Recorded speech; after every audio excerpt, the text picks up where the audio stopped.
isang patak. Hindi ito ordinaryong patak ng pampalasa o ng kahit anong sangkap na dapat ilagay sa sopas. Isang makintab, halos hindi makita, kakaibang likido ang unti-unting lumandas mula sa maliit na bote na palihim na hinawakan ni Romina de la Cruz Santiago. Direkta itong bumagsak sa mainit at mayaman na sopas ng kanyang asawa, ang bilyonaryong si Don Domingo Santiago. Nanginginig ang kamay ni Romina, ngunit ang kanyang mukha ay nanatiling kalmado, tila walang kasalanan. Para kay Marco Reyes, na abalang nagsasali ng wine sa kabilang mesa, ang sandaling iyon ay parang paghinto ng oras. Nalamigan siya ng buto. Hindi ito isang simpleng pagkakamali o isang kapritso ng mayamang ginang. Ang nakita niya ay isang malinaw na intensyon, isang nakakagulat na karahasan na nagkukubli sa ilalim ng ilaw ng chandelier at ng halakhakan ng mga bisita. Paano niya sasabihin ang katotohanan kayang sumira ng isang buong mundo? Dapat ba siyang manahimik? Ito ang pinakamataas na uri ng restaurant sa Maynila, ang Aurora. Ang mga dingding nito ay nababalutan ng ginto at kristal.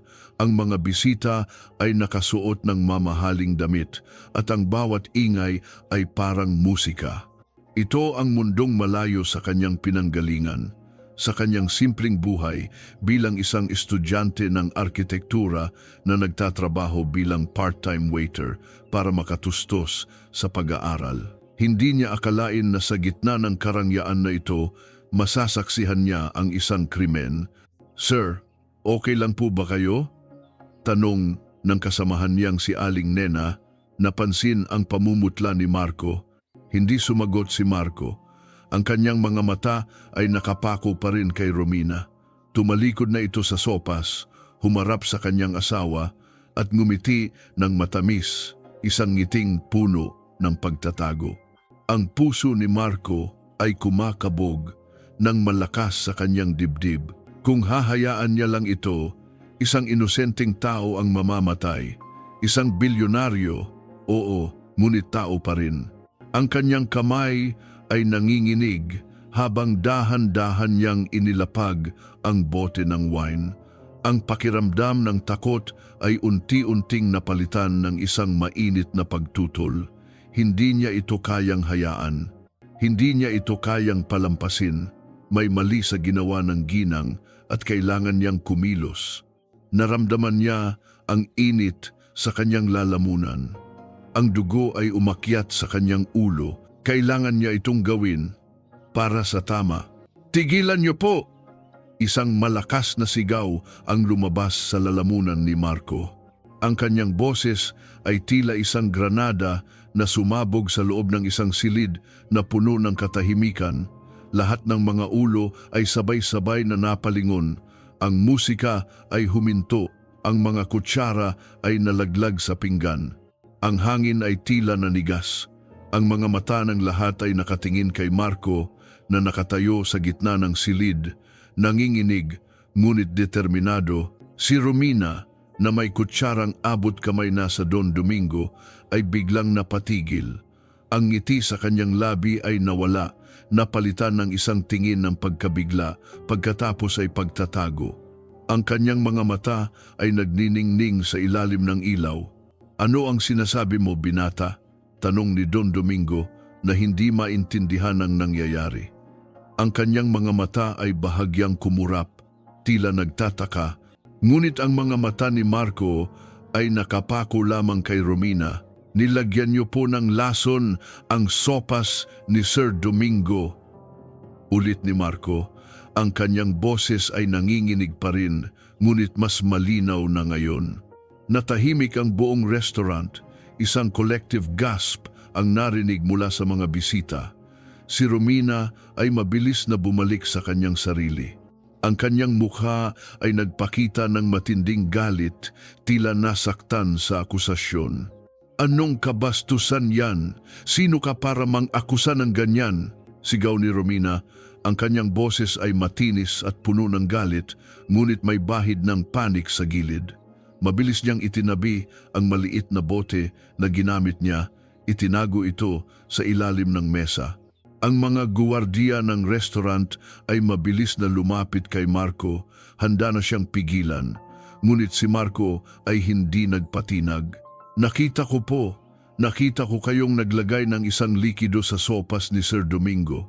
Kalokohan, sino ang maniniwala sa isang hamak na waiter laban sa isang asawa? Hiyaw ni Romina, pilit na ginagawang katawa-tawa ang sitwasyon.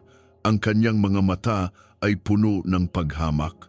Sa likod ni Romina, si Sofia Santiago, ang nag-iisang anak ni Don Domingo mula sa yumaong asawa nito, ay tumayo. Ang kanyang mukha ay maputla, ang kanyang mga mata ay malaki sa pagkabigla. Nakatingin siya kay Marco na may halong pagtataka at pagdududa. Isang waiter, nag-aakusa sa kanyang stepmother. Ano ang motibo nito? May halong pagkabigla rin, ngunit may matalim na pagdududa sa kanyang tingin. Romina, ano ba ang nangyayari? Tanong ni Don Domingo. Ang kanyang mukha ay namumutla na. Nagsimula siyang makaramdam ng bahagyang paninikip ng dibdib, ngunit maaaring dulot lang ito ng gulat. Dahil sa kaguluhan, mabilis na tumawag ang manager ng restaurant sa pulis.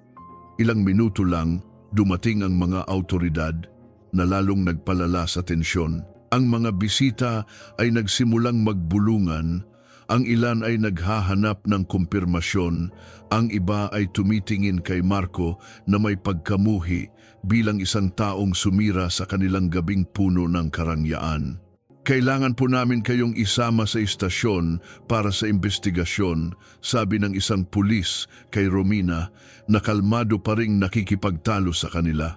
Wala akong ginawang masama, biktima ako dito, biktima ako ng paninirang puri, sigaw ni Romina, ang kanyang boses ay puno ng pighati.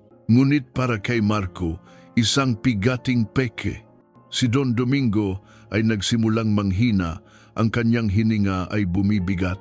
Ang mga paramedic ay mabilis na rumesponde, inilabas siya sa restaurant sakay ng stretcher. Tila isang mahalagang trono ang bumagsak. Sa mga sandaling iyon, ang tingin ni Sofia ay muling bumalik kay Marco. Ngayon, may halong pagkabagabag. Ang kanyang ama ay nasa panganib. Totoo ba ang sinasabi ng waiter na ito? O sadyang nagpapapansin lang siya? Marco Reyes, kailangan ka rin naming isama para magbigay ng pahayag, sabi ng pulis sa kanya. Opo, sagot ni Marco, ang kanyang boses ay mahina na ngayon, ngunit ang kanyang loob ay nanatiling matatag. Alam niyang ginawa niya ang tama. Habang inilalabas siya ng restaurant, sinulyapan niya si Romina. Ang ginang ay nakatayo sa tabi ng mga pulis, pilit na pinaninindigan ang kanyang inosensya. Ngunit nang magtama ang kanilang mga mata, isang mabilis, halos hindi makita, ngunit nakakapanindig balahibong ngiti ang lumabas sa mga labi ni Romina. Isang ngiting nagsasabing, hindi mo pa ako lubos na kilala. Ang ngiting iyon ay tila isang babala, isang pangako ng mas madilim na mga bagay na darating. Ang mga mata ni Marco ay nanlaki. Naramdaman niya ang malamig na takot na muling gumapang sa kanyang likod. Napakalamig ng hangin sa intensive care unit ng St. Jude's Hospital, pero mas malamig pa ang pakiramdam ni Sofia. Nakaupo siya sa gilid ng higaan, pinagmamasdan ang walang malay na mukha ng kanyang ama, si Don Domingo. Ang ritmo ng makinang nakakabit dito, ang tanging tunog na bumabasag sa nakabibinging katahimikan. Walang galaw, walang imik, tila isang estatwa. Ang kanyang ama na kinatatakutan at iginagalang ng marami, ngayon ay parang isang marupok na figura lamang na kasalalay sa teknolohiya para mabuhay. Isang matalim na kirot ang tumagos sa puso ni Sofia. Ito ba ang bunga ng lahat? Ang mga negosyo, ang kayamanan, ang kapangyarihan, lahat ay tila nawalan ng saysay sa harap ng ganitong kahinaan. Simula nang mawala ang kanyang ina, maraming taon na ang nakakaraan, pakiramdam niya ay nag-iisa na siya sa mundo. Palaging abala ang kanyang ama, At ang nag-iisang tao na tila nagbibigay kulay sa kanilang tahanan ay si Romina. Ngayon, pati si Romina ay nasa likod ng rehas, akusado ng isang karumal-dumal na krimen. "Dad," bulong niya. Ang kanyang tinig ay halos hindi marinig. Kung magigising lang sana ito, kung makikita lang sana niya ang pighati sa kanyang mga mata. Pero wala. Tahimik lang ang kanyang ama, tila ba ayaw nang magising mula sa bangungot na ito. Ang mundo sa labas ng silid na ito ay nagliliyab. Ang kanyang cellphone na nasa kanyang bag ay patuloy na nagbe-beep. Alam niya, ito ang mga balita, ang mga trending topics sa social media, ang mga headline na nagbubunyi sa iskandalo. Kinuha niya ang cellphone. Hindi niya maiwasang basahin ang mga komento. "Serves them right, mga mayayaman. Ang yaman nga, pero ang baho naman ng sekreto. At higit sa lahat, ang pangalan ni Marco Reyes. Ang hamak na waiter nagpapabida lang. Malamang, binayaran lang yan para siraan si Ma'am Romina. Sino ba ang maniniwala sa isang tulad niya?" Napapikit si Sofia. Kahit siya, nagdududa. Sino si Marco Reyes? Isang simpleng estudyante na nagtatrabaho o isang tao na may malalim na motibo? Nakita niya ang matinding determinasyon sa mga mata nito, ngunit pati na rin ang matinding takot. Pero ang mundo ay puno ng mga taong kayang magpanggap. Ang ganda at karisma ni Romina ay nagkukubli ng isang malalim na lihim kung totoo ang mga paratang. Kaya bakit hindi rin kayang magpanggap ng isang Marco Reyes? Kailangan niyang malaman ang buong katotohanan, hindi lang para sa kanyang ama, kundi para sa sarili niya. Dahan-dahan siyang tumayo. Kailangan niyang pumunta sa presinto. Kailangan niyang pakinggan mismo ang mga pahayag, ang mga akusasyon, ang mga depensa. Nasa istasyon ng pulisya, ang kapaligiran ay magulo at maingay. Mga mamamahayag na nagkukumpulan, mga pulis na abala at ang tunog ng mga kamera na hindi tumitigil. Hinarangan siya ng security, ngunit dahil siya ang anak ni Don Domingo Santiago, agad siyang pinapasok. Sa loob ng isang interrogation room, nakita niya si Marco Reyes. Nakaupo ito sa isang upuan, ang mga balikat ay nakayuko, ngunit ang kanyang mga mata ay nanatiling alerto habang kinakausap ng isang investigador. Sa kabilang banda, nakita niya rin ang abogado ni Romina, si Attorney Ramirez, isang matalas na abogadong kilala sa kanyang husay. "Wala siyang matibay na ebidensya, sir," dinig niyang sabi ni Attorney Ramirez sa isang pulis. "Puro hula lang. Ang bata na yan, naghahanap lang ng atensyon. Gusto lang sumikat sa likod ng pangalan ng Santiago family." Napapikit si Sofia. Sumisikip ang kanyang dibdib sa mga salitang iyon. Isang hamak na waiter na naghahanap ng atensyon. Ito ang tingin ng marami kay Marco. Ito rin ang iniisip niya. Pero paano kung mali siya? Dahil sa mga kaganapan, sinubukan niyang umuwi. Ang malaking bahay nila ay tila mas tahimik ngayon, mas malamig. Ang bawat sulok ay tila may anino. Pumunta siya sa library ng kanyang ama, isang silid na puno ng mga lumang libro at mga alaala. Hinanap niya ang mga album ng pamilya. Napakapal ng alikabok sa isang lumang album. Binuksan niya ito ng dahan-dahan, mga larawan ng kanyang ama at ina noong bata pa siya. Ang ngiti ng kanyang ina, isang alaala na tila nababalutan na ng ulap. Sa isang pahina, tumigil ang kanyang daliri.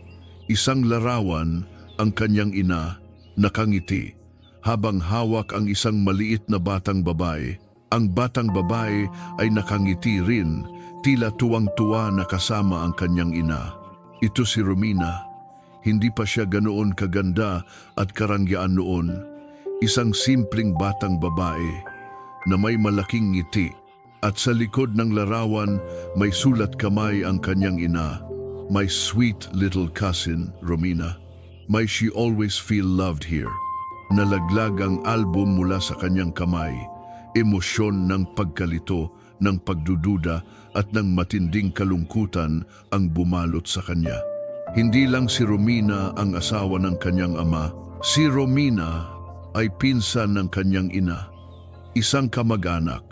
Kung gayon, hindi lamang ang kanyang ama ang posibleng biktima, kundi pati na rin ang kanyang sariling ina. Paano niya hindi nalaman ito ng mas maaga? Dahil ba hindi na sila nag-uusap ng kanyang ina bago ito nawala?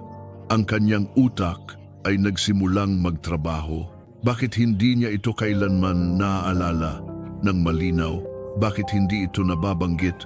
Bakit ngayon lang niya nalaman na ang babaeng nagtangka sa buhay ng kanyang ama ay pinsan ng kanyang ina? Ang dating sweet little cousin ay ngayon isang taong puno ng galit at lihim. Biglang may nahulog mula sa album, isang sulat, hindi ordinaryong sulat, isang handwritten note, tila matagal nang nakatago. Kinuha niya ito, walang pangalan ng padala, walang petsa. Sofia, huwag kang maniwala sa lahat ng nakikita mo, si Romina. Hindi siya simple, may tinatago siya. At ang nangyari kay nanay mo, hindi ito aksidente. Nanlaki ang mga mata ni Sofia. Ang kanyang puso ay kumabog ng napakabilis. Nanay mo, hindi ito aksidente. Ang mga salitang ito ay tila nagsasayaw sa kanyang isipan, nagbabanta, nagpapahiwatig ng isang mas malalim, mas madilim na katotohanan. Sino ang nagpadala ng liham na ito? At anong katotohanan ang tinutukoy nito tungkol sa kanyang ina? Ang kanyang ama ay nasa kritikal na kondisyon. Ang kanyang stepmother ay isang akusadong kriminal. At ngayon, ang kanyang ina ay mayroong nakatagong lihim. Ang buong mundo ni Sofia ay tila gumuho sa kanyang harapan. Malaya siya, pero ang kalayaan ay hindi nangangahulugang kapayapaan. Nang lumabas si Marco mula sa presinto, pakiramdam niya ay may milyon-milyong matang nakatutok sa kanya. Ang mga flash ng kamera ay tila kidlat sa kadiliman. Ang mga tanong ng mamamahayag ay parang mga bala na bumubutas sa kanyang isipan. Mr. Reyes, totoo po bang binayaran kayo ni Don Domingo? May relasyon po ba kayo kay Romina Santiago? Napayuko siya. Hindi niya alam kung paano sasagutin ang mga ito. Ang tanging alam niya ay nagsasabi siya ng totoo at iyon lang ang mahalaga. Pero sa mundong ito, ang katotohanan ay tila hindi sapat. Sa kanyang pag-uwi, naramdaman niya ang distansya.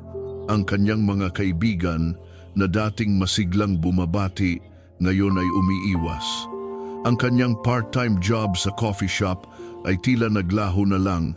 Kahit ang kanyang pamilya, ang kanyang nanay at tatay, na halos mamuti ang buhok sa pagtatrabaho para masuportahan ang kanyang pag-aaral, ay nag-aalala. Anak, sigurado ka ba talaga sa nakita mo? Tanong ng kanyang nanay. Ang kanyang boses ay puno ng pighati. Opo, nanay, nakita ko po, sagot ni Marco, hawak ang kamay ng kanyang ina.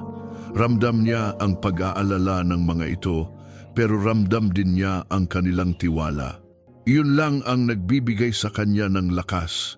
Kailangan niyang patunayan na tama siya, hindi lang para sa sarili niya, kundi para sa kanyang pamilya na patuloy na naniniwala sa kanya. Hindi siya kayang umupo lang. Kailangan niyang kumilos. Bumalik siya sa Aurora Restaurant, lihim. Ang pwesto niya ay pinunan na ng iba, pero may isang sulok na alam niya, isang blind spot sa mga kamera kung saan niya nakita si Romina. Wala siyang nakita, walang ebidensya, malinis ang lahat, tila walang nangyari. Napabuntong hininga siya. Kung si Romina ay nagplano ng ganito kalaki, siguradong inayos na niya ang lahat. Pero hindi siya susuko. Naglakad-lakad siya sa paligid ng restaurant, sa likuran, sa mga alley. Sinusubukang humanap ng kahit anong kakaiba. Wala. Ang init ng Maynila ay tila sumisipsip sa kanyang enerhiya. Ilang araw ang lumipas. Patuloy siyang nagbabasa ng mga balita. Halos lahat ay pumapanig kay Romina. na pinalaya pansamantala matapos magpiyansa. Ang pagkalason kay Don Domingo ay tila itinuturing na lang na isang sakit na dulot ng stress. Ang kanyang pag-akusa ay itinuturing na paghahanap ng atensyon o paninira. Isang umaga, habang nag-iisip siya kung ano ang susunod niyang gagawin, nakatanggap siya ng tawag mula sa ospital. Nagising si Don Domingo. Agad siyang nagtungo sa St. Jude's Hospital. Hindi siya sigurado kung bakit niya ito ginagawa.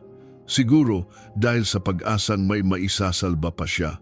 Pagdating niya, nakita niya si Sofia. Nakatayo ito sa labas ng silid ng Don Domingo.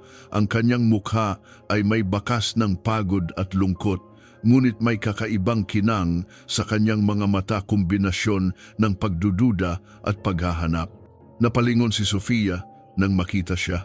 Ang kanyang tingin ay matalim, puno pa rin ng hinala. "Anong ginagawa mo dito?" tanong ni Sofia. Ang kanyang boses ay malamig at puno ng pag-iingat. "Gusto kong malaman ang lagay ni Sir Domingo," sagot ni Marco, kalmado. Hindi siya kayang magpatalo sa intimidation ni Sofia. "Bakit? Para makapagpabida na naman?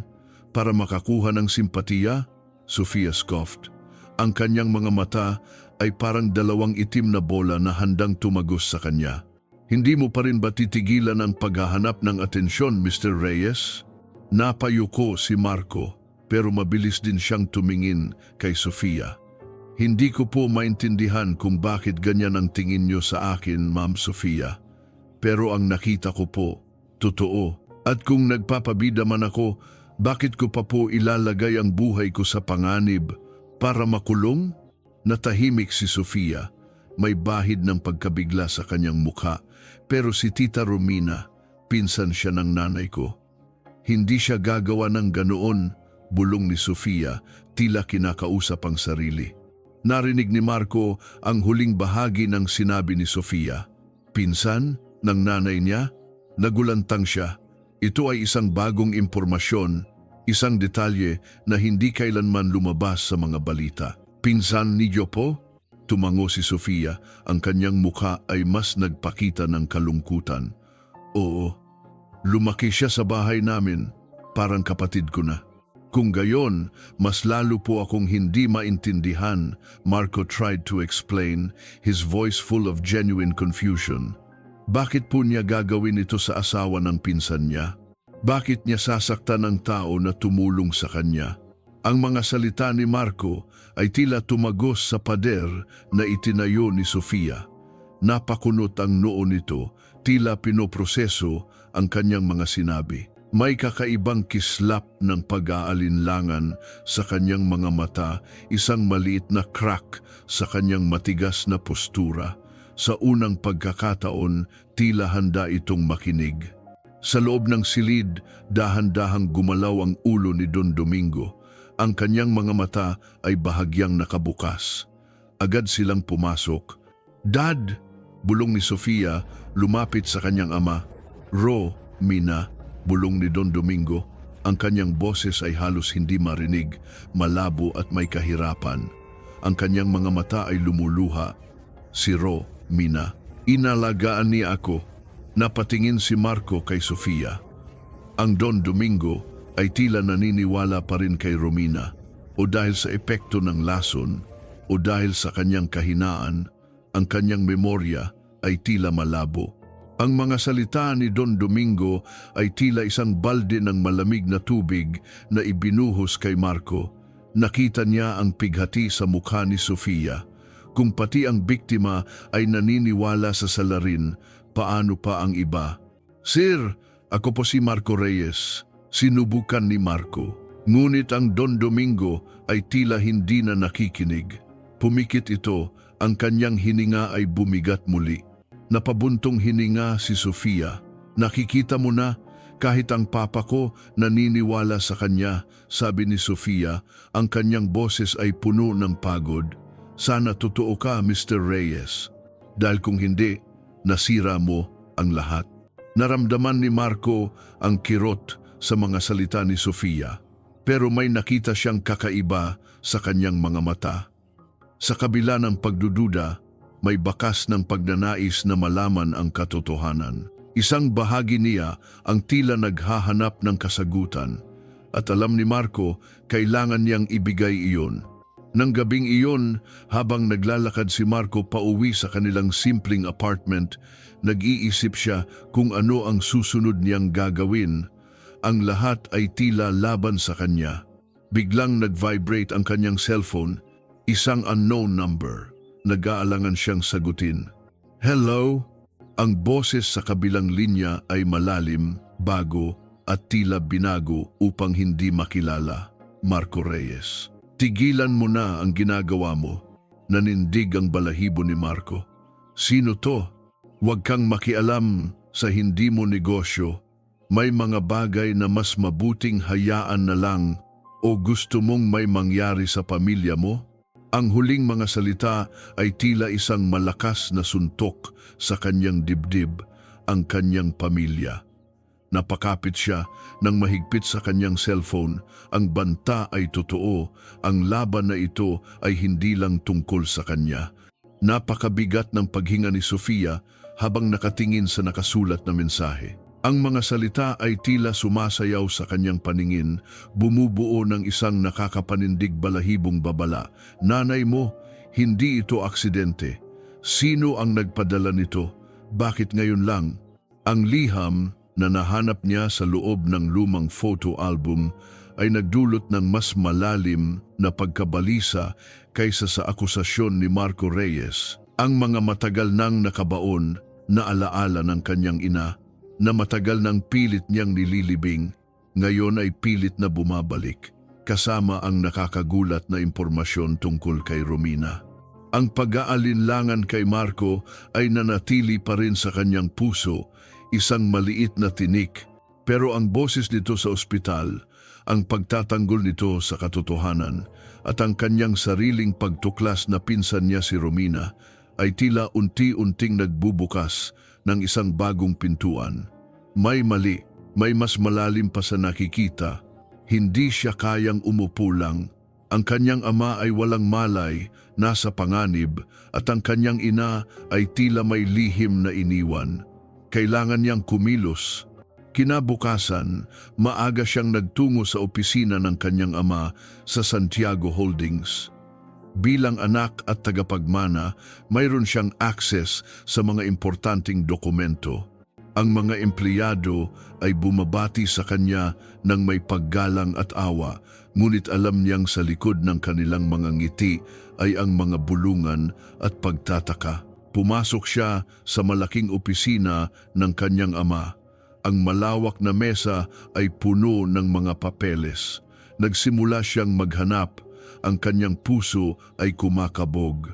Hinanap niya ang anumang dokumento na may kinalaman kay Romina. Matagal siyang naghanap, binuksan ang bawat drawer, binasa ang bawat folder. Sa isang selyadong drawer na nasa likod ng bookshelf, nakita niya ang isang makapal na sobre. Nakasulat dito, Personal, Santiago de la Cruz. Santiago de la Cruz, ang kanyang apelyido at ang apelyido ni Romina. Nanginginig ang kanyang mga kamay habang binuksan ang sobre. Sa loob ay isang legal na dokumento. Ang prenuptial agreement at marriage contract ni na Don Domingo at Romina. Sinimulan niyang basahin, linya-linya, salita-salita. Habang nagbabasa, lumaki ang kanyang mga mata. Hindi ito ordinaryong kontrata ng kasal. Ang mga probisyon ay halos lahat pabor kay Romina. Kung sakaling magkaroon ng incapacitation o kamatayan ang Don Domingo, halos lahat ng kanyang yaman at kontrol sa kumpanya ay mapupunta kay Romina. May nakasaad pa na ang mga anak ni Don Domingo, partikular si Sofia, ay makakatanggap lamang ng minimal allowance at ang karamihan ng kanilang mana ay mananatiling kontrolado ni Romina bilang custodian. Nalaglag ang dokumento mula sa kanyang kamay. Ang kanyang paghinga ay bumigat. Ito ay hindi lamang isang kontrata, ito ay isang plano. Isang plano para maagaw ang lahat. Ang pagkalason sa kanyang ama, hindi lang ito paghihiganti. Ito ay bahagi ng isang mas malaking, mas nakakadiring scheme. Ang Romina na minsan niyang itinuring na halos kapatid, isa siyang halimaw. Ang pagkabigla ay humalo sa matinding galit. Paano nagawa ni Romina ito sa kanyang ama?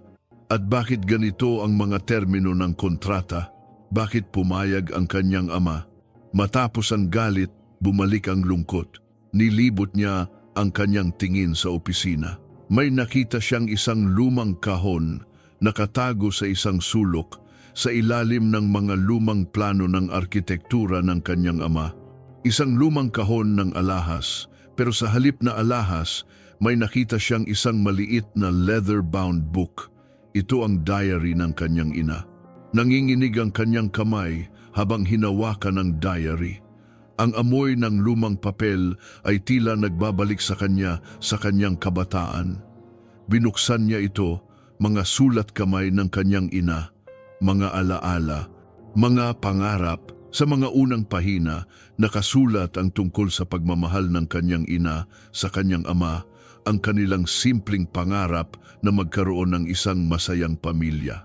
At pagkatapos, mayroon ding mga entry tungkol kay Romina. Nakakaawa si Romina, napakabata pa, pero ang dami ng pinagdaanan. Sisiguraduhin kong hindi siya magugutom o magkukulang sa pagmamahal habang nasa ilalim ng aming bubong. Siya ay parang sarili kong anak. Napakasipak ni Romina, pero mayroon siyang kakaibang tingin sa mga bagay-bagay. Minsan nakakatakot. Pagkatapos, ang tono ay nagbago. Mas naging maingat, mas naging malungkot. Napansin ko ang pagbabago kay Romina. May tinatago siya. Hindi ko alam kung ano, pero pakiramdam ko ay may bumabagabag sa kanya. May mga bagay na nangyayari sa bahay na hindi ko maintindihan. Mga pagkawala ng pera, mga bagay na nasisira. Alam kong hindi ako nagkakamali, may kinalaman si Romina. Pero paano ko sasabihin kay Domingo? Sumikip ang dibdib ni Sofia. Ang mga lihim na ito, ang kanyang ina, ay may hinala na noon pa man. Hindi na niya ito kayang itago. Kailangan niyang sabihin kay Marco Reyes. Kailangan niyang malaman kung ano ang magagawa nila. Sa kabila ng pagdududa, ramdam niya na si Marco ang tanging tao na tapat na nakatayo sa tabi ng katotohanan. Sinubukan niyang tawagan si Marco, hindi sumasagot. Nagpasya siyang puntahan ito. Natagpuan niya si Marco sa isang maliit na kainan malapit sa kanilang apartment, abalang nagbabasa ng lumang textbook. Mr. Reyes, tawag niya. Ang kanyang boses ay tila kulang sa hangin. Nagulat si Marco. Ma'am Sofia, ang kanyang mukha ay nagpakita ng pagtataka. Kailangan nating mag-usap, sabi ni Sofia, lumapit sa kanya. Ang kanyang kamay ay nanginginig habang inilapag ang kontrata ng kasal at ang diary ng kanyang ina sa mesa. Binasa ni Marco ang kontrata, ang kanyang mga mata ay nanlaki. Ito ay planado. Hindi lang ito aksidente, bulong niya. Pagkatapos ay binasa niya ang diary. Ang bawat salita ay tila nagbibigay ng kumpirmasyon sa kanyang mga hinala. Ang pagtatago, ang pagbabago, ang kakaibang tingin. Si Romina, Marco started but Sofia cut him off. Hindi ko maintindihan, pinsan siya ng nanay ko, paano niya kayang gawin ito? Ang mga mata ni Sofia ay puno ng luha. Ang pagkabigla at pagdududa ay napalitan ng pait. Ang pinakamasakit ay tila noon pa man may malina. Hinawakan ni Marco ang kanyang kamay. Hindi niya alam kung ano ang sasabihin. Ang damdamin ni Sofia ay tila humahawa sa kanya. Hindi kayo nag-iisa, Ma'am Sofia, at naniniwala ako na makikita natin ang katotohanan. Sa sandaling iyon, isang text message ang dumating sa cellphone ni Sofia. Mula ito sa numero ng abogado ni Romina, si Attorney Ramirez. Miss Sofia, may mensahe si Miss Romina para sa inyo. Hinihiling niya na maging maingat kayo sa mga desisyon ninyo, ang mga lihim ng pamilya Santiago. Mas mabuting manatiling nakatago. para sa kapakanan ng lahat. Nanginginig ang mga kamay ni Sofia habang binabasa ang mensahe. Ang huling bahagi ay tila isang baliktad na babala, isang banta, Romina. Kahit nasa likod ng rehas, may kapangyarihan pa rin ito. Hindi ito nag-iisa. May nagbabanta na naman sa akin, bulong ni Marco. Naalala ang tawag na natanggap niya. At sa akin din, sagot ni Sofia. Ipinakita ang text message kay Marco. Nagkatinginan sila. Ang isang alyansa ay tila nabuo sa pagitan ng dalawang magkaibang mundo.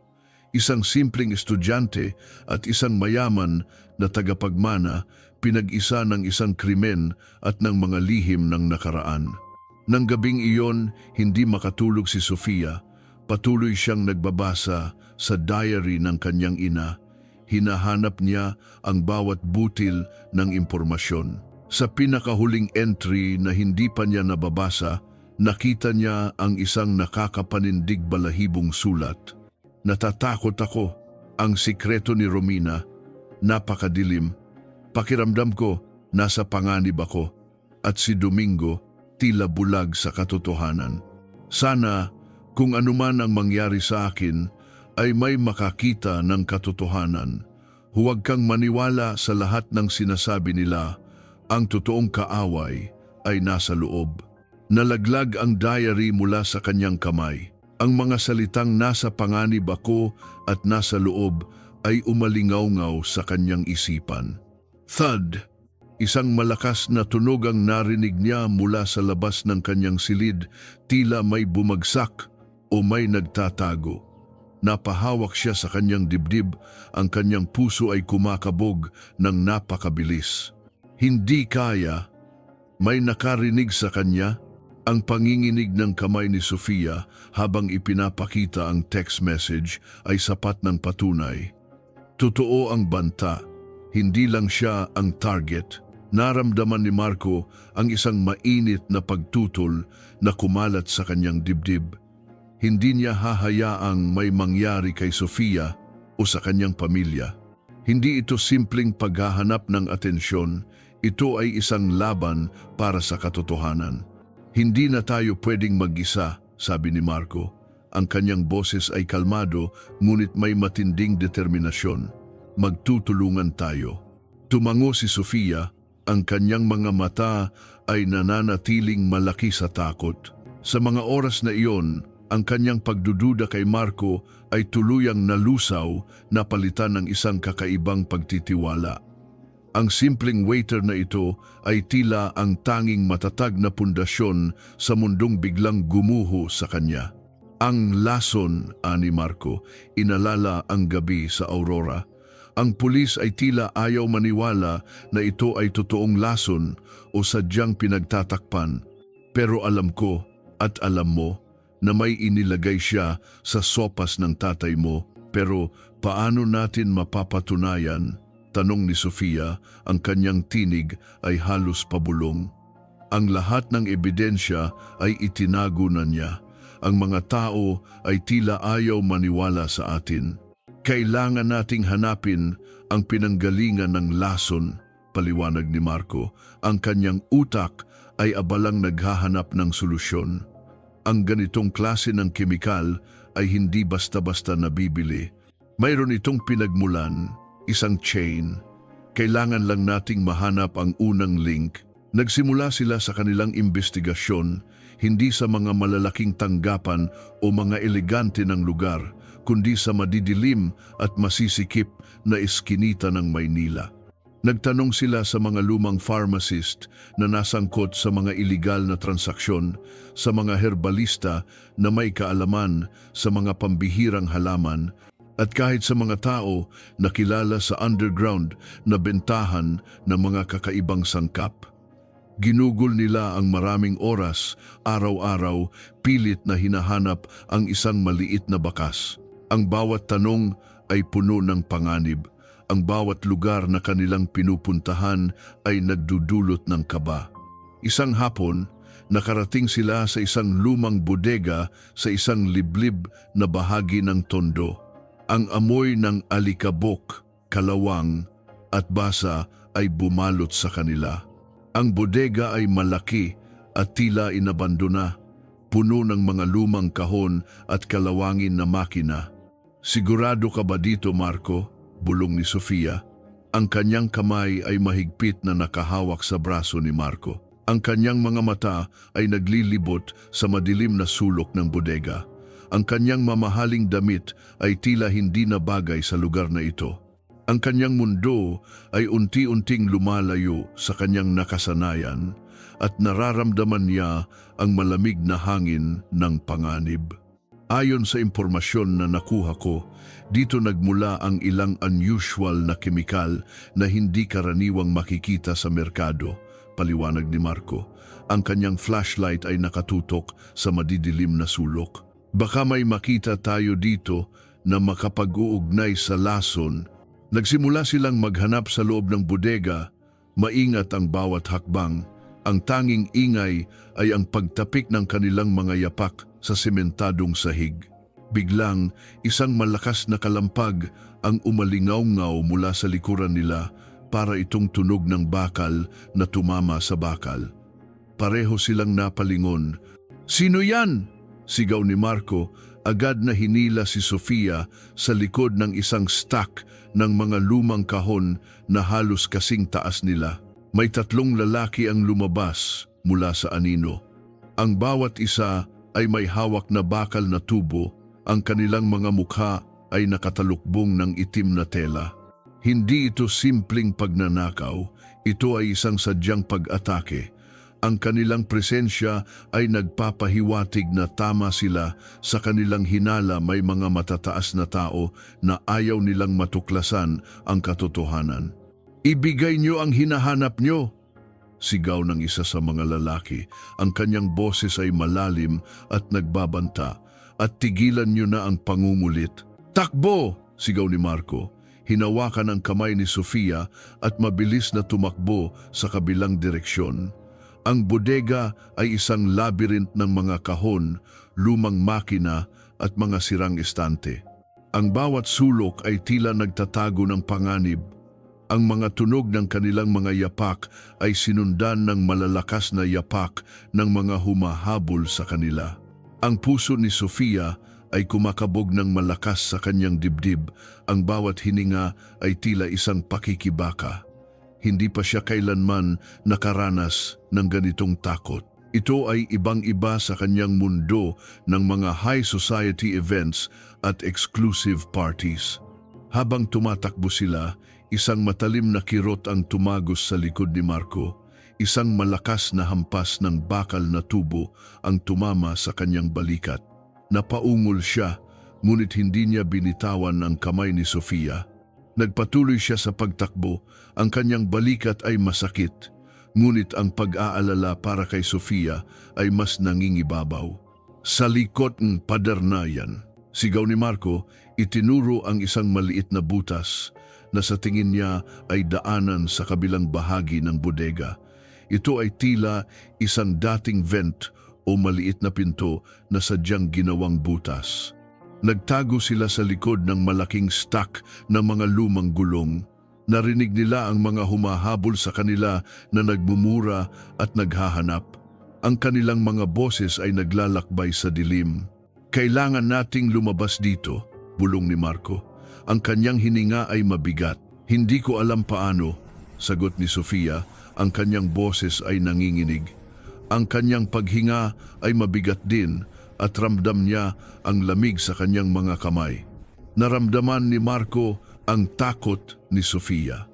Nilapit niya ang kanyang mukha sa tainga ni Sofia. "Manalig ka, lalabas tayo dito." Ang kanyang mga salita ay tila isang mahika, nagbigay ng kakaibang tapang kay Sofia. Sa kabila ng panganib, ang presensya ni Marco ay nagbigay sa kanya ng kakaibang seguridad. May nakita siyang isang lumang pipe na nakalaylay sa dingding, bahagyang nakatakip ng mga lumang tabla. Hinila niya ito ng buong lakas at lumabas ang isang maliit na butas. Sapat lang para makalusot ang isang tao. "Dito!" bulong niya kay Sofia. Unang lumusot si Sofia, ang kanyang katawan ay dumulas sa butas. Sinundan siya ni Marco dahan-dahan sa kabila ng sakit sa kanyang balikat. Nang makalabas sila, nasa isang maliit na eskinita sila sa likod ng bodega na nababalutan ng basura at damo. Ang sariwang hangin na kahit konti ay amoy usok pa rin ay tila isang biyaya. Naramdaman ni Marco ang init ng kamay ni Sofia sa kanya. Ang kanilang mga puso ay kumakabog ng sabay-sabay. Sa gitna ng takot, may kakaibang koneksyon na nabuo sa pagitan nila. Isang koneksyon na hindi niya kailanman inakala. "Okay ka lang ba?" tanong niya kay Sofia, nilingon ito. Tumango si Sofia, ang kanyang mga mata ay nanatiling nakatingin sa kanya, may pagpapasalamat at pagkabigla. "Salamat Marco, kung wala ka." Umiling si Marco. "Wala yan, Ma'am Sofia. Kailangan nating makatakas." Bago pa man makalayo, napansin ni Marco ang isang bagay na kumikinang sa lupa malapit sa butas kung saan sila lumabas. Isang maliit na bote gawa sa salamin na may natitirang kaunting likido sa loob. Itinago ito ng isa sa mga humahabol sa kanila o sadyang nalaglag. Mabilis niya itong pinulot. "Tignan mo ito," sabi ni Marco. Ipinakita kay Sofia ang maliit na bote. "Iyan!" bulong ni Sofia, ang kanyang mga mata ay nanlaki. "Iyan ang bote na nakita mo sa restaurant. Ngunit may isang bahagi ng likido na tila hindi na kasing bago. May kakaibang texture, pero ang lason na nakalagay sa sopas ni Dad, hindi siya agad namatay," sabi ni Sofia. Halos isang linggo na ang lumipas. Naisip ni Marco, ibig sabihin, ito ay isang uri ng lason na mabagal ang epekto. Hindi ito nilayon na pumatay kaagad, kundi para pahinain o dahan-dahang tapusin. Isang mas nakakapanindig balahibong realization. Hindi instant killer ang plano ni Romina, mas malalim ang kanyang layunin, ang pagpapahirap, ang dahan-dahang pagbagsak. Sa mga sandaling iyon, ang maliit na bote sa kanyang kamay ay naging isang mahalagang ebidensya. Ito ang bakas na kanilang hinahanap. Hindi lang ito ebidensya ng pagkalason. Ito ay ebidensya ng isang planadong matagal na pahirap. Bumalik sila sa bahay ni Sofia. Patago pa rin, ang kanyang balikat ay masakit, ngunit ang determinasyon niya ay mas lumakas. Kailangan nilang gumawa ng paraan para patunayan ang ebidensyang ito. "Kailangan nating ipasuri ito," sabi ni Marco. "Hawak ang bote, pero sino ang gagawa niyan?" "Lahat ng tao ay tila ayaw na maniwala sa atin," sagot ni Sofia. Ang kanyang mukha ay puno ng pagod. "May kilala ako," sabi ni Marco. Naalala ang isang dati niyang professor sa chemistry na kilala sa kanyang integridad at pagiging matuwid. Hindi siya madaling matakot. Nang gabing iyon, habang ginagamot ni Sofia ang sugat ni Marco sa balikat, naramdaman nila ang isang kakaibang init sa kanilang pagitan. Hindi lang ito pag-aalala, higit pa ito sa pagkakaibigan. Sa gitna ng kaguluhan, ng panganib, may isang bagay na unti-unting lumalalim sa pagitan nila. "Salamat Marco," bulong ni Sofia. Ang kanyang mga mata ay nakatingin sa kanya ng may matinding pagpapasalamat. "Walang anuman, Sofia," sagot ni Marco, ang unang beses na tinawag niya ito sa pangalan. Ang bawat salita ay tila nagpapatatag sa kanilang koneksyon. Bago matulog si Sofia, muli niyang tiningnan ang diary ng kanyang ina. Hinahanap niya ang anumang maliit na detalye na maaaring makatulong sa kanila. Sa isang pahina, sa isang lumang sulok, may nakasulat na pahabol. "May isang lalaki na laging kasama ni Romina bago ako nawala. Isang makapangyarihang lalaki na may koneksyon sa politika. Alam niya ang lahat ng sikreto ni Romina at tila siya ang nagtutulak sa kanya." Nanlaki ang mga mata ni Sofia. Isang makapangyarihang lalaki? Ang kanyang ama ay may kaaway sa politika, Pero sino? Ang misteryo ay lalong lumalim at ang panganib ay tila lalong lumalaki. Ang mga salita sa huling pahina ng diary ng kanyang ina, isang makapangyarihang lalaki na may koneksyon sa politika. Alam niya ang lahat ng sikreto ni Romina at tila siya ang nagtutulak sa kanya ay tila isang kidlat na tumama sa isipan ni Sofia. Narinig niya ang banta ni Marco, naranasan niya ang atake sa bodega. Ngayon, ang koneksyon sa politika. Ang lahat ay tila unti-unting nagiging malinaw at mas nakakatakot. Ang web ng kasinungalingan ay mas malalim kaysa sa kanyang inakala. Kinabukasan, agad niyang sinabi kay Marco ang tungkol sa huling entry sa diary ng kanyang ina. Ang bote ng lason na hawak-hawak pa rin ni Marco ay nagbigay ng bigat sa kanilang pag-uusap. Ang lason na ito, Sofia, sabi ni Marco, ang kanyang mukha ay seryoso. Kailangan nating ipasuri agad, kung hindi, walang maniniwala sa atin. Sumang-ayon si Sofia, may kilala ka ba na mapagkakatiwalaan? Oo, ang dating chemistry professor ko, si Professor Andres, sagot ni Marco. Matuwid siya, hindi siya madaling matakot. Nagtungo sila sa universidad, maingat. Ipinaliwanag nila kay Professor Andres ang kanilang sitwasyon, ang pagdududa, ang mga banta at ang bote ng lason.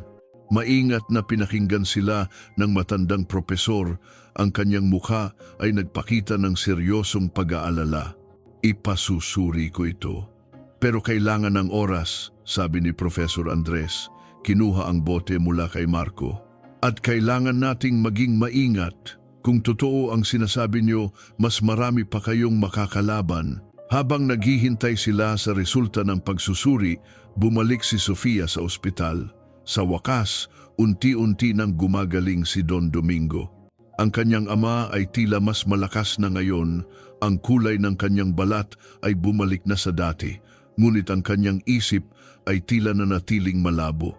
Dad! Bulong ni Sofia, lumapit sa kanyang ama. Sofia, anak. Bulong ni Don Domingo, ang kanyang mga mata ay bahagyang nakabukas. Si Romina, nasaan siya? Inalagaan niya ako ng mabuti. Napapikit si Sofia. Ang sakit sa kanyang dibdib ay muling bumalik. Paano niya sasabihin sa kanyang ama ang katotohanan? Ang katotohanan na ang babaeng inakala niyang nagmamahal dito ay siyang nagtangka sa kanyang buhay at may kinalaman din sa kanyang ina. Nasa kulungan po siya, Dad, sabi ni Sofia. Ang kanyang boses ay nanginginig. Inakusahan po siyang naglagay ng lason sa inyong sopas. Tila nagulat si Don Domingo. Lason? Hindi. Hindi kayang gawin ni Romina yan. Mahal niya ako. Isang mainit na luha ang pumatak mula sa mata ni Sofia. Ang pagtanggi ng kanyang ama ay nagbigay sa kanya ng mas malalim na sakit. Kung hindi maniniwala ang kanyang ama, paano pa ang iba? Dumating si Marco. Dinalhan niya ng kape si Sofia. Kumusta si Sir Domingo? Tanong niya. Nakita ang pighati sa mukha ni Sofia. Hindi siya naniniwala, sagot ni Sofia, halos pabulong. Kahit ang sarili niyang buhay ang nasa peligro, mas pinaniniwalaan niya pa rin si Romina. Umupo si Marco sa tabi niya, hinawakan ang kanyang kamay. Hindi pa tapos ang laban, Sofia. Mayroon pa tayong alas. Sa sandaling iyon, tumunog ang cellphone ni Marco. Si Professor Andres. Nakita ko na, ang boses ng propesor ay malalim, ang likido sa bote. Ito ay isang uri ng neurotoxin. Hindi ito nakamamatay kaagad, ngunit dahan-dahang sinisira ang nervous system at utak, kayang magdulot ng mental confusion at memory loss. Ito ay isang uri ng slow poison. Nanlaki ang mga mata ni na Sofia at Marco. Slow poison, ito ang dahilan kung bakit matagal nang naghihingalo si Don Domingo at bakit malabo pa rin ang kanyang isip. Hindi lang ito pagpatay, kundi pagpapahirap at may plano. Ngayon, mayroon na tayong pruweba, sabi ni Marco. Ang kanyang boses ay puno ng galit. Kailangan nating ipaalam ito sa tatay ko, sabi ni Sofia.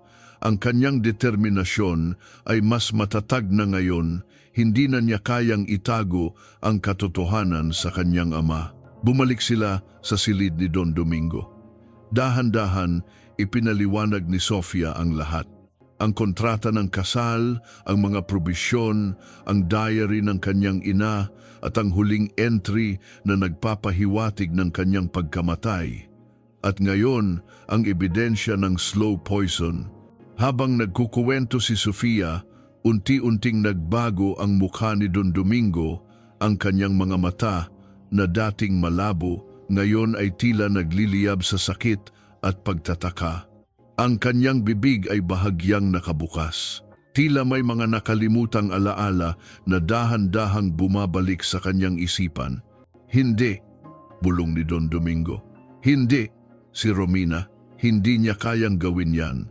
Ngunit ang kanyang boses ay puno ng pag-aalinlangan. Ibinigay ni Sofia kay Marco ang diary ng kanyang ina.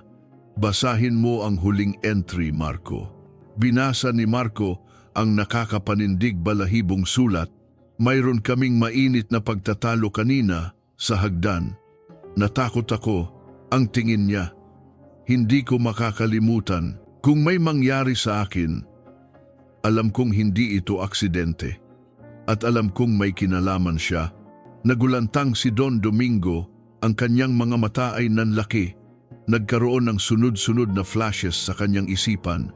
Ang pagtatalo, ang hagdan, ang mukha ni Romina puno ng galit, at pagkatapos ang pagbagsak.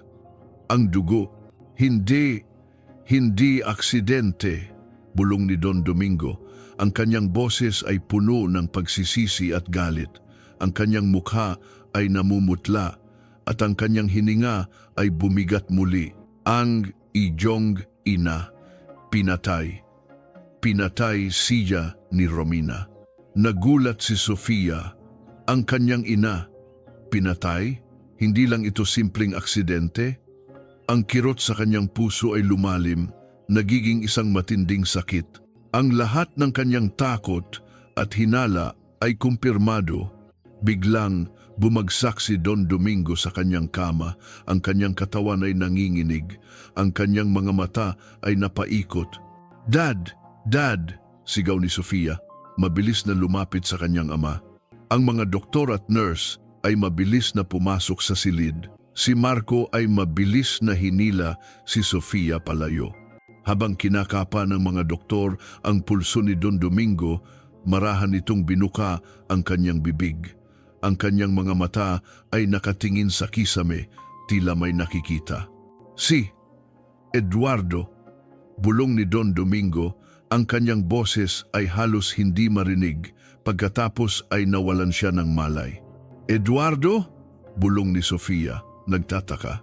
Sino si Eduardo? Ang pangalang iyon ay tila pamilyar, ngunit hindi niya maisip kung saan. Tiningnan niya si Marco. Ang mukha ni Marco ay nagpakita ng pagkabigla. Sino si Eduardo at anong koneksyon niya sa madilim na sikreto ni Romina? Ang misteryo ay lalong lumalim at ang panganib ay tila lalong lumalaki. Ang mga salitang si Eduardo ay tila umalingaw-ngaw sa kanyang isipan. Pagkatapos niyon, biglang nawalan ng malay si Don Domingo, nagulantang si Marco. Ang lahat ay tila nangyari ng napakabilis. Ang mga doktor at nurse ay mabilis na pumasok, ang kanilang mga mukha ay puno ng pag-aalala. "Dad! Dad!" hiyaw ni Sofia, ang kanyang boses ay puno ng takot. Pilit niyang dinuduraan ang kanyang ama. Hinawakan ni Marco ang balikat ni Sofia. "Sofia, lumayo ka muna, hayaan natin ang mga doktor."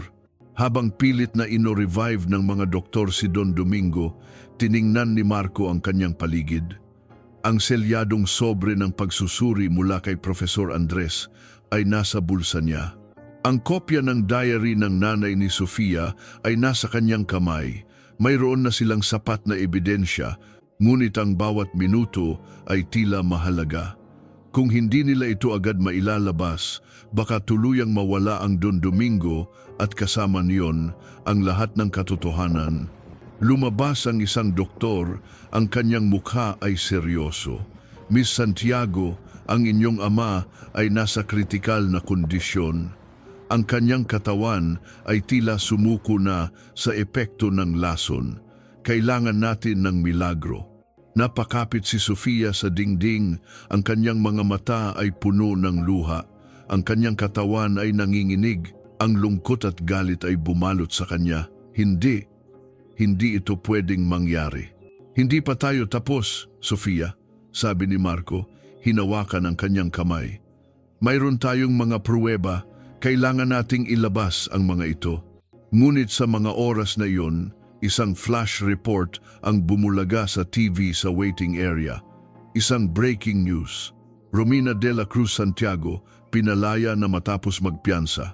Abogado, iginiit na walang sapat na ebidensya ang panig ng Santiago. Nanlaki ang mga mata ni Sofia. Hindi, paano nangyari yan? Naramdaman ni Marco ang galit, ang mga koneksyon ni Romina, ang kapangyarihan ng pera. Ngunit ito rin ang nagbigay sa kanya ng mas matinding dahilan para lumaban. Kailangan nating kumilos ngayon, sabi ni Marco. Mahigpit na hawak ang kamay ni Sofia. Kung lalabas siya, ibig sabihin, susubukan niyang burahin ang lahat ng bakas. Kasama na tayo. Kailangan nilang gumawa ng ingay. Isang ingay na hindi kayang pigilan ni Romina kahit gaano pa siya kayaman o kapangyarihan. Kailangan natin ng press conference, sabi ni Sofia. Ang kanyang tinig ay may matinding determinasyon. Kailangan nating sabihin ang lahat sa publiko. Ngayon, walang oras para mag-isip. Agad silang nagtungo sa pinakamalapit na press center. Ang mga mamamahayag ay nagkukumpulan na, naguguluhan sa pagpapalaya kay Romina. Ito ang kanilang pagkakataon. Pagdating nila, isang dagat ng mga kamera at mikropono ang sumalubong sa kanila. Ang mga mamamahayag ay sabik sa balita. Miss Santiago, Mr. Reyes, totoo po ba na pinalaya na si Mrs. Santiago? Tanong ng isang reporter. Huminga ng malalim si Sofia. Opo, pero hindi po ito dapat mangyari. Nagsalita si Marco. Mayroon po kaming mga matibay na ebidensya na magpapatunay sa krimen ni Romina de la Cruz Santiago. Sinimulan ni Marco na ilahad ang resulta ng pagsusuri ni Professor Andres, ang uri ng lason, ang mabagal nitong epekto. Ipinakita niya ang bote ng lason.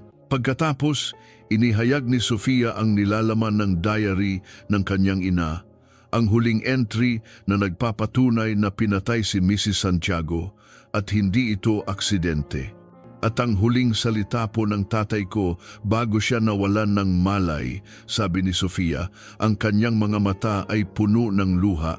Siya po ay bumulong ng pangalang Eduardo. Ang mga mamamahayag ay nagkagulo. Ito ay isang bomba ng impormasyon, isang makapangyarihang pangalan sa politika. Ang koneksyon ni Romina. Habang nagkukwento sila, biglang bumukas ang pinto ng press conference room. Pumasok si Romina, ang kanyang mukha ay puno ng pagtawa, ang kanyang mga mata ay nagniningning sa paghamak.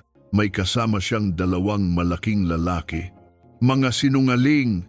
Sigaw ni Romina, ang kanyang boses ay matinis at puno ng galit.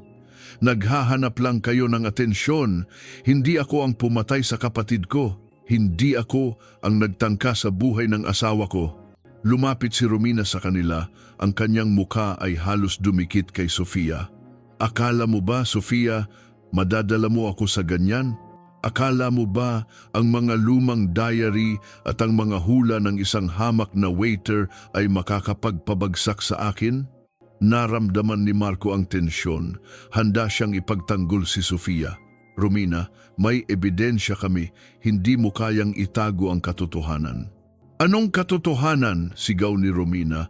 Ang kanyang mga mata ay nagliliyab. Ang katotohanan ay pareho tayong biktima. Biktima tayo ng pamilyang ito. Ang tatay mo, Sofia, ang pumatay sa nanay mo dahil sa kapabayaan niya, dahil sa kanyang pagiging makasarili. Nagulantang ang lahat ng mamamahayag. Ang mga flash ng kamera ay lalong dumami. Ito ay isang malaking twist. Sinungaling ka! Sigaw ni Sofia. Ang kanyang luha ay bumababa sa kanyang pisngi. Hindi! Hiyaw ni Romina. Ang kanyang boses ay puno ng galit at pighati. Si Domingo ang sumira sa buhay ko. Ang pamilya ko at ang pamilya ni ate. Ang akala niyong mapagmahal na asawa ay isang halimaw at pinaghihirapan ko lang ang ibinigay niya sa amin. Inamin mo! Sigaw ni Marco. Ang kanyang boses ay nagpakita ng kagalakan. Inamin mo na may kinalaman ka sa paghihirap ng Don Domingo. Napansin ni Romina ang mikropono na hawak ng isang reporter na nakatutok sa kanya. Ang lahat ng kanyang sinabi ay naitala.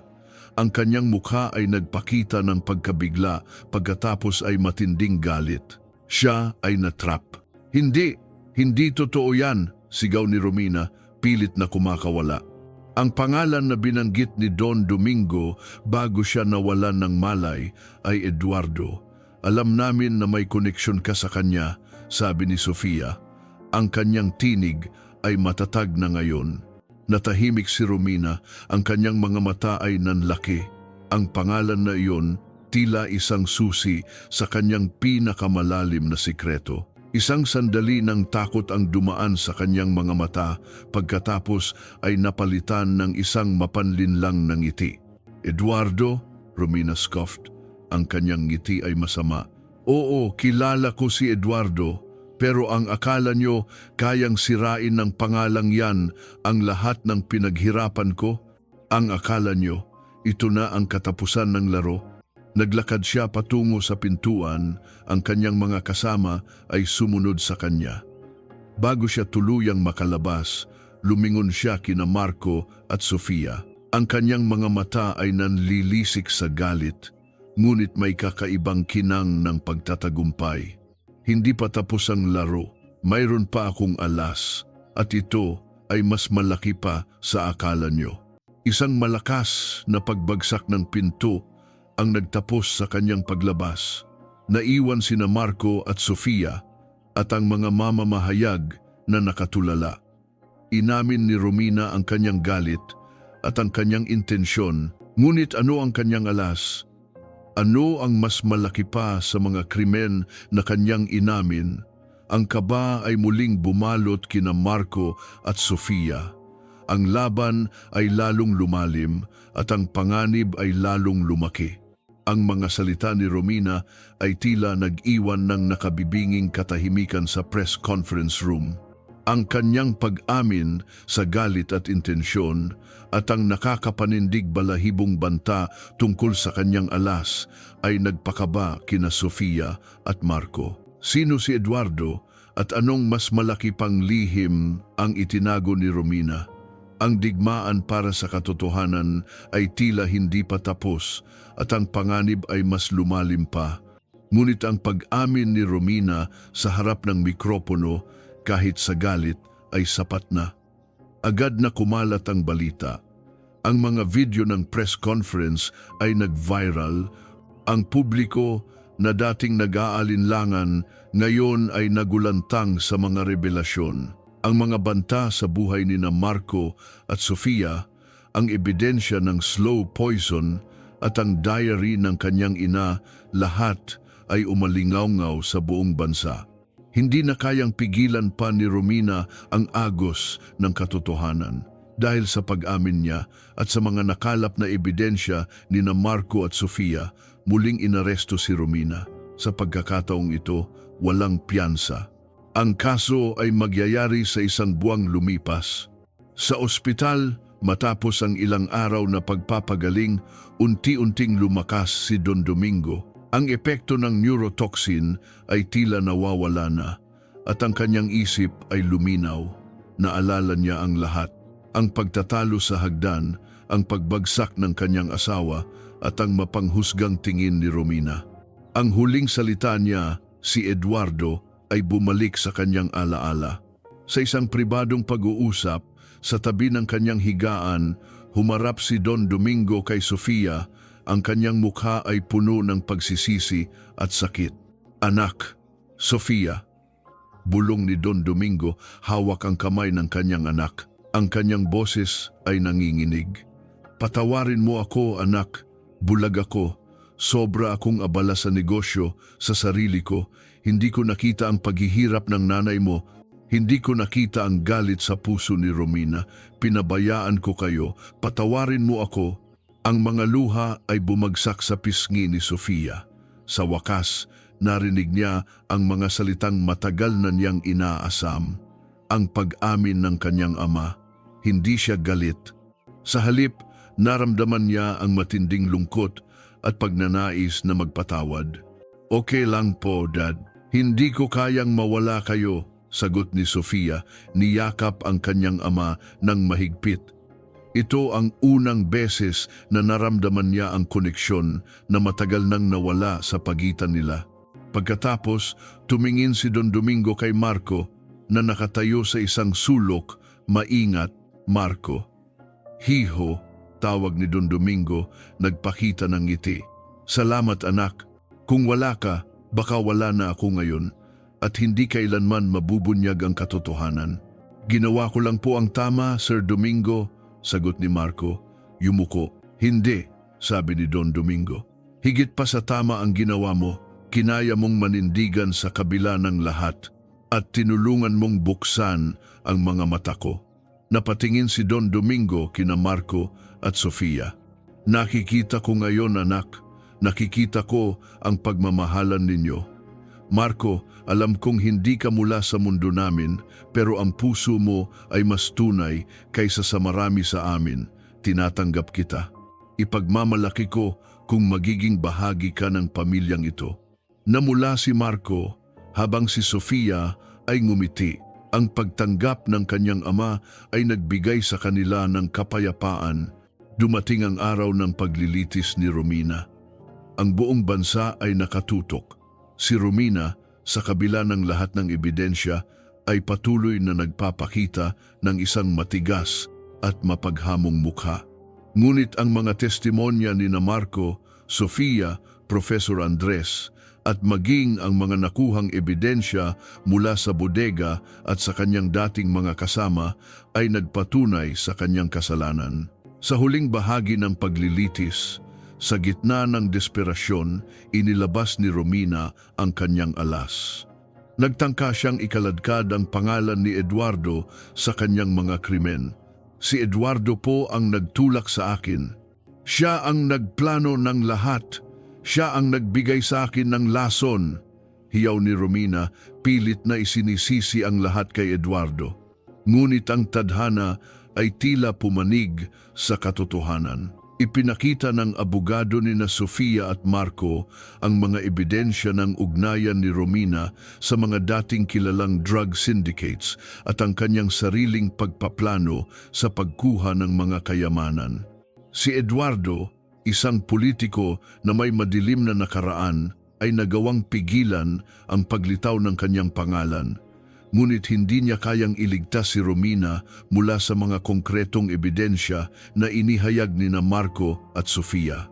Ang pagtatangka ni Romina na idamay si Eduardo ay tila isang huling desperadong galaw na nagpakita lamang ng kanyang tunay na ugali.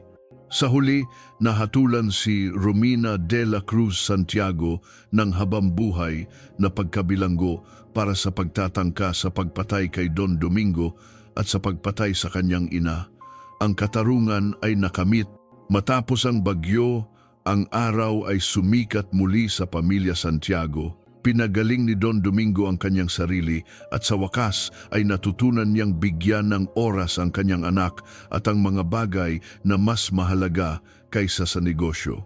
Para kina Marco at Sofia, ang kanilang pagmamahalan ay lumalim. Ang mga pagsubok na kanilang pinagdaanan ay hindi nagpahiwalay sa kanila, bagkus ay nagpatatag pa. Ang pagkakaiba nila sa estado sa buhay ay hindi na mahalaga. Ang kanilang mga puso ay pinag-isa ng pagtitiwala, respeto at pagmamahal. Isang taon ang lumipas. Ang sikat ng araw ay sumisinag sa isang simpleng hardin na pinalamutian ng mga sariwang bulaklak.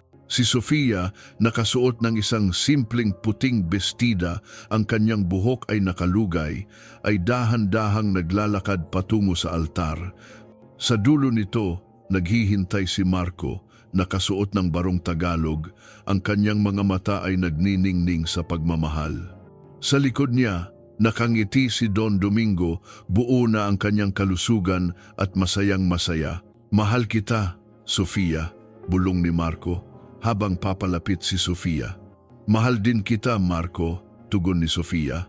Ang kanilang kasal ay simple, ngunit puno ng pagmamahal. Ito ay patunay na ang tunay na pag-ibig ay hindi tumitingin sa estado sa buhay, sa yaman o sa kapangyarihan. Ito ay nakikita sa puso, sa katapatan at sa kakayahang manindigan para sa tama. Magkasama, itinatag ni na Marco at Sofia ang isang foundation na nagbibigay ng tulong sa mga mahihirap na estudyante ng arkitektura at nagbibigay ng libreng legal aid sa mga biktima ng krimen. Isang paraan upang ibalik sa komunidad ang biyaya na kanilang natanggap at upang ipagpatuloy ang laban para sa katarungan at katotohanan. Sa ilalim ng gintong paglubog ng araw sa Maynila, magkahawak kamay sina Marco at Sofia, nakatanaw sa malawak na kalangitan. Ang kanilang paglalakbay ay puno ng dilim, ng takot at ng pagsubok. Ngunit sa huli, ang pag-ibig, katapatan at tapang ang nananaig. Ang buhay ay hindi laging madali, ngunit sa piling ng tamang tao, sa piling ng pagmamahal, ang bawat hamon ay kayang lampasan. Ang pag-asa ay laging nariyan, kahit sa pinakamadilim na gabi. At dito nagtatapos ang makulay at puno ng aral na kwento ni na Marco at Sofia. Sa pagtatapos ng bawat kabanata ng buhay, laging may natitirang damdamin, at sa pagkakataong ito, naway na puno ng pag-asa at inspirasyon ang inyong mga puso. Maraming salamat sa inyong walang sawang pakikinig, sa bawat sandali ng inyong pagtangkilik at sa paglaan ng inyong oras upang tunghayan ang paglalakbay na ito. Bilang isang manunulat, malaking karangalan ang makasama kayo sa bawat pagtaas at pagbaba ng emosyon, sa bawat twist na humamon sa inyong pag-iisip, at sa bawat tagumpay na nagbigay ng kagalakan. Ang paglikha ng kwentong ito ay isang emosyonal na paglalakbay para sa akin.